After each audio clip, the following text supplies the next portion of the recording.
Magandang araw kaibigan! Tuloy po kayo sa Felicidad's Channel. Sa mga kwento ng buhay at pag-ibig na hinalukay sa natatagong baul ni Felicidad.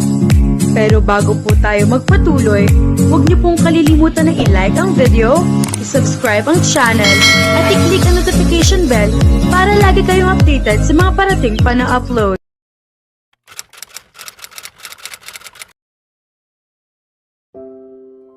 Iba ang pakiramdam ng ikalawang presentasyon. Lumipas ang isang linggo at dumating ang Lunes na may kasamang bigat ng inaasahan. Muling nakaupo ang branding team sa executive boardroom habang nananatiling makapal ang tensyon sa paligid. Ilang araw nilang pinino ang bawat slide at bawat numero. Siniguro iyon ni John. Sa pagkakataong ito, wala nang puwang para sa pagkakamali. Mas matatag ang kilos ni John habang isa-isang ipinapakita ang mga slide. Mas buo rin ang kumpiyansa sa kanyang boses kaysa noong nakaraan. Ang bawat numero, chart, at projection ay inayos ayon mismo sa hinihingi ni Maxwell. Sa kabilang dulo ng mesa, tahimik na nakaupo si Maxwell, magkasalikop ang mga kamay habang nakatuon ang hindi mabasang tingin sa screen. Hindi siya tumatango. Hindi rin siya sumisimangot. Nakikinig lamang siya. At kahit papaano, iyon ang lalong nagpapabigat sa pakiramdam ng lahat. Nang lumitaw ang huling slide, minsang tumango si Maxwell. Isang pambihirang kilos ng pag-apruba. Mas maayos, payak niyang sabi. Sa wakas, hindi ko na kailangang pagdudahan kung naiintindihan ninyo ang merkadong sinusubukan ninyong bentahan. Bahagyang nakahinga ng maluwag si John. Maraming salamat po, sir. Ngunit hindi pa tapos si Maxwell. Marahan niyang ibinaba ang hawak na panulat. Ngayon, sabi niya, pag-usapan naman natin ang creative direction. Paano ninyo ito balak gawing isang tunay na campaign? Bahagyang umayos ng upo si John bago nagsalita. May dinidevelop kaming konsepto. Ang tawag dito ay Escape Ordinary. Ang layunin nito ay iposisyon ang resort bilang isang santuwaryo mula sa karaniwang buhay. Magkakaroon ang ads ng malalawak at cinematic na kuha ng resort.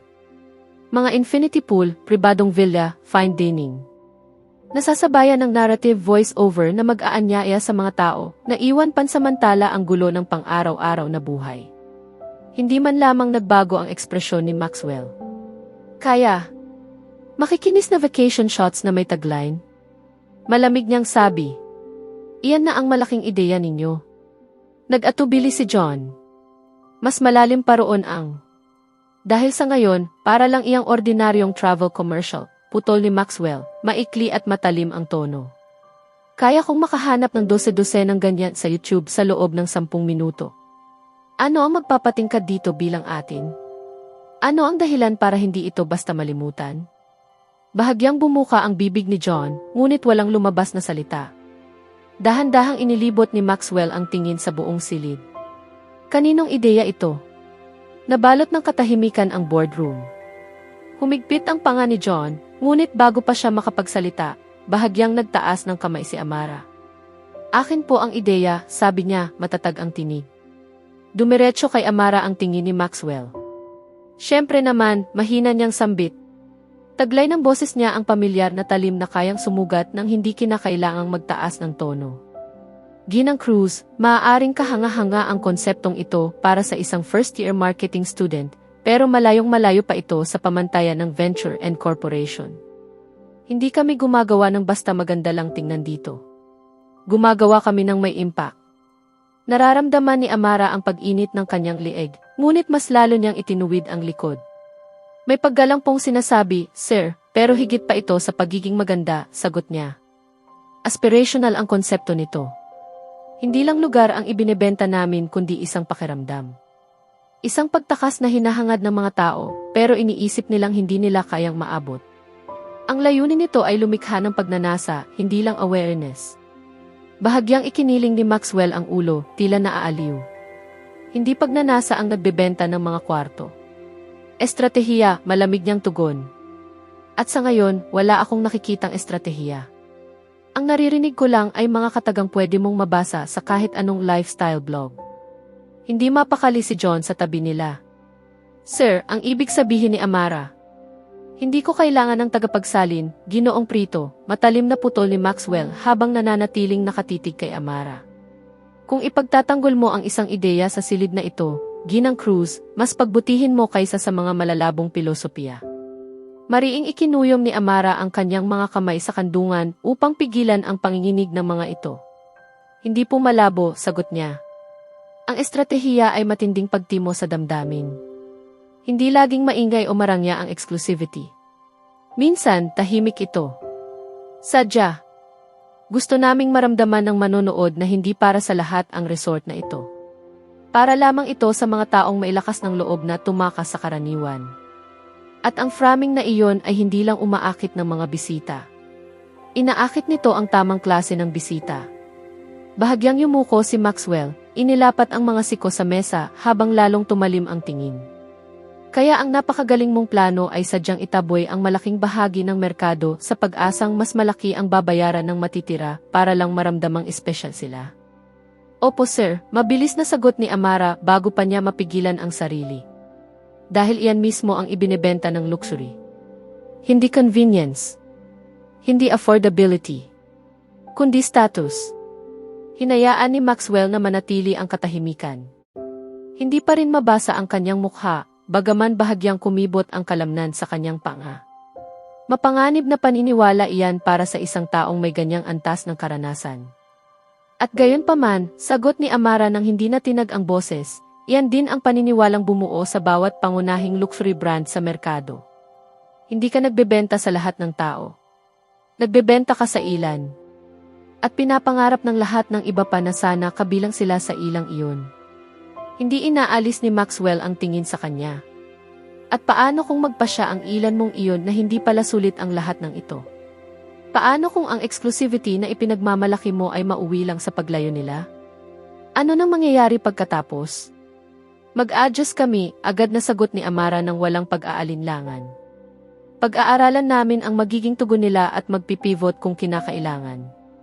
Hindi po permanente o iisa lang ang anyo ng luxury, Ginoong Escudero. Nagbabago ito ayon sa pananaw ng mga tao. Kaya kailangang maramdaman ng campaign na maingat itong ginawa para sa kanila, hindi parang karaniwang template lang. Bahagyang gumalaw ang mga labi ni Maxwell. Hindi iyon ngiti. Mas kahawig ng pagpipigil ng pagkainis. Para mong sinasabing napakadali lang ng pagtatailor, malamig niyang tugon. Alam mo ba kung gaano kalaki ang gastos sa muling pagpuposisyon ng isang campaign kapag pumalya ang sugal mo? Ang oras? Ang resources? O basta na lang tayong naghahagis ng mga salitang maganda pakinggan sa isang pitch? Pilit sanang sumingit si John. Sir, kung maaari lang po. Ngunit muli siyang pinutol ni Maxwell, malamig ngunit matalim ang tono. Kung ikaw ang namumuno sa team na ito, Ginoong Prito, inaasahan kong ikaw ang mangunguna sa diskusyong ito. Hindi ang junior mo. Parang dumadagundong ang tibok ng puso ni Amara sa kanyang mga tainga, ngunit nanatiling pantay ang kanyang boses. May paggalang ko pong sinasabi, Ginoong Escudero, hindi ako nagsasalita ng lampas sa hangganan.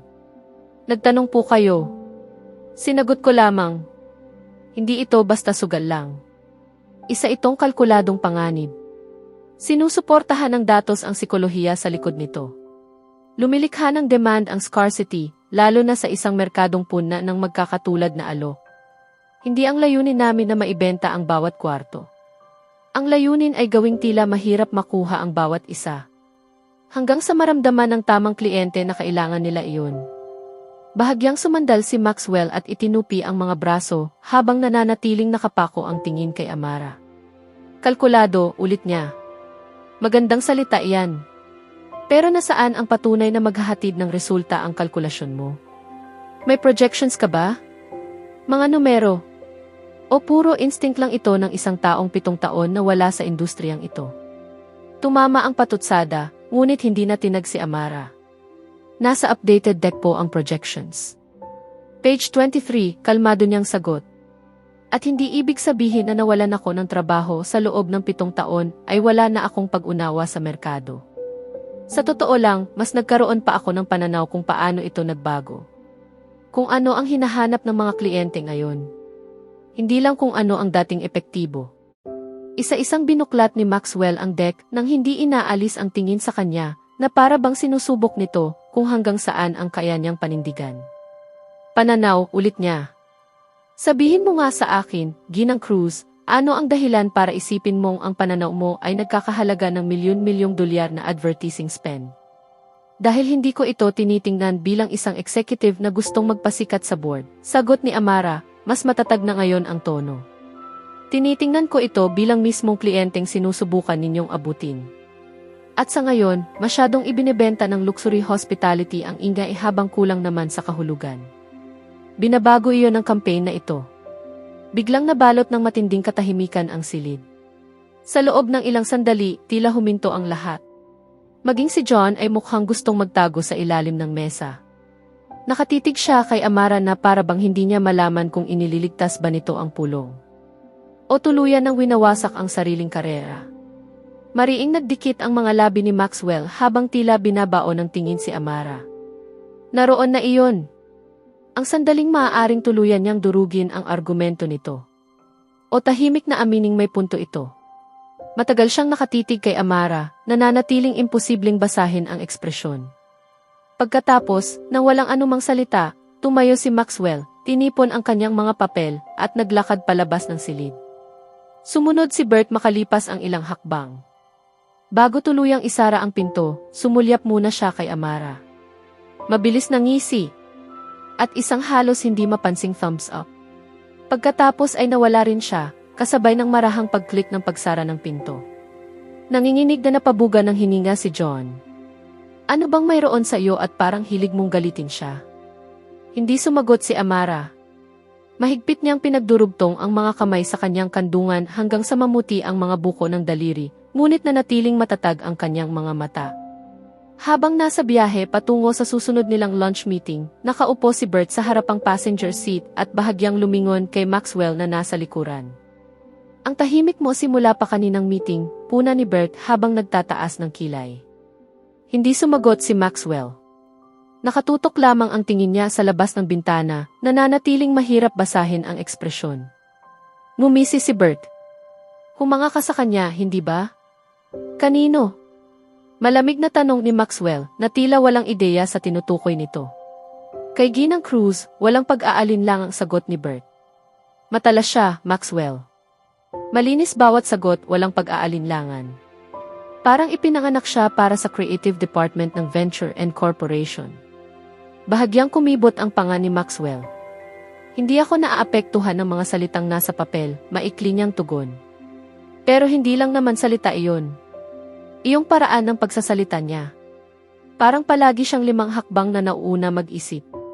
Tumigil ka pa ngang magsalita noong.